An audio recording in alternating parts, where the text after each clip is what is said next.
Next up is the noise reduction inside of Photoshop CS5. So we're open up the image for this. I'm just going to really zoom in on a very specific area up here in the sky. And over here in the shadows. I'm going to zero out all of my sliders because sometimes when you open up a photo in Camera Raw, you're going to notice that it automatically applies a little bit of color noise reduction. So I want us to start from scratch here and see everything. Let's zoom way in, and I know it's a little hard to see this stuff in video, but hopefully you should see some of the red and green speckles throughout here, and that's color noise. I don't think Camera Raw really ever did that bad of a job at color noise reduction, but it remains to be good here. We get most of our improvements in luminance. We'll take care of that in a second. But color noise, just start to increase it here, and you'll see a lot of that color go away. Take a look. Before, after. Okay, it's a little hard to see, so I'm going to bring this down and then bring it back up. Okay, that's all the way down at 0. And then that's bringing it back up. So you should definitely see a difference there. If you can't see it in the video, download the file and give it a look there.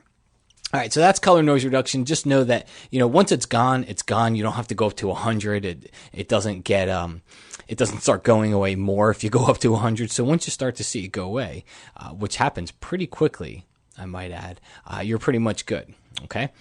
Color detail. So color detail comes into play. It's essentially when you start to reduce color noise, you're also reducing some of the edges because, or the color of some of your edges, because Photoshop doesn't really, it sees color. Okay. And when it's reducing that color, sometimes it makes your edges a little bit bland. By keeping it all the way down at 0 versus bringing all the way up to 100. Well, when you crank it all the way up to 100, you might be able to bring back some of those color edges. You might be able to preserve some of the color on those edges. But what you'll see, and you see it along here, are some of the little color blotches that start to happen. Again, if you download the file and you really zoom in on it, you'll definitely see what I'm talking about versus when I bring this all the way down to 0. All right, so that means that it's really removing a lot of the color. It gets rid of a lot of the blotches, but you could risk losing some of that color edge detail. So you just got to look at your photo. It's going to be different most of the time. I'm going to tell you my sweet spot is right in the middle. Okay.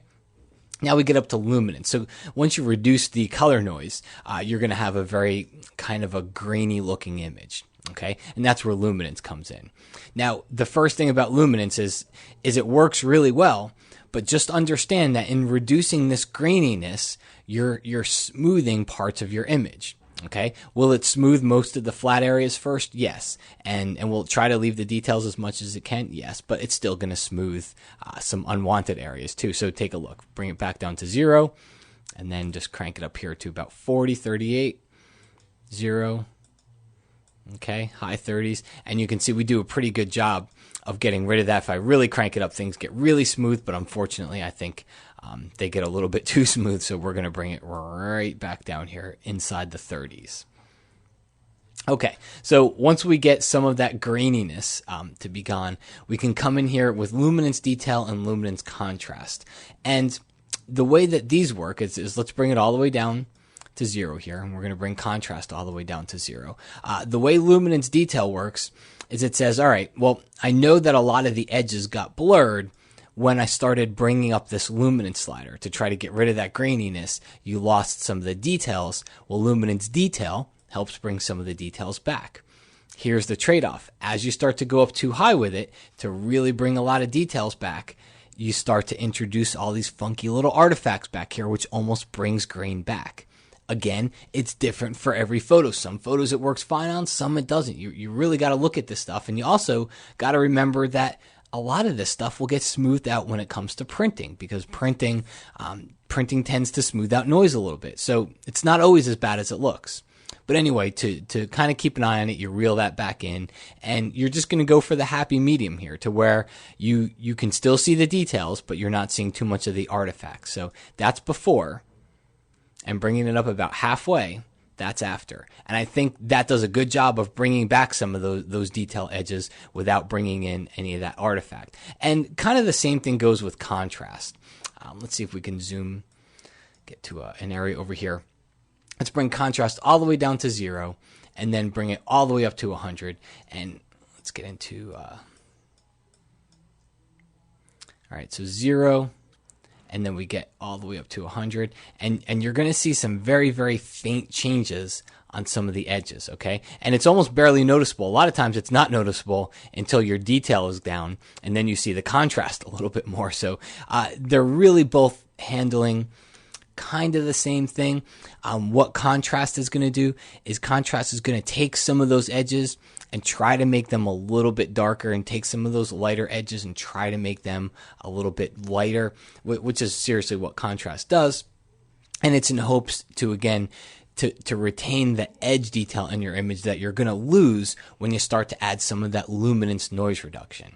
Okay, so again, I'm going to give you kind of the ballpark is really right in the middle for this one. It's going to be different on every photo because every photo handles noise different. Every photo has different characteristics of where the noise is and where it's bad and where the details are. But most of the time, I'm keeping the setting right in the middle.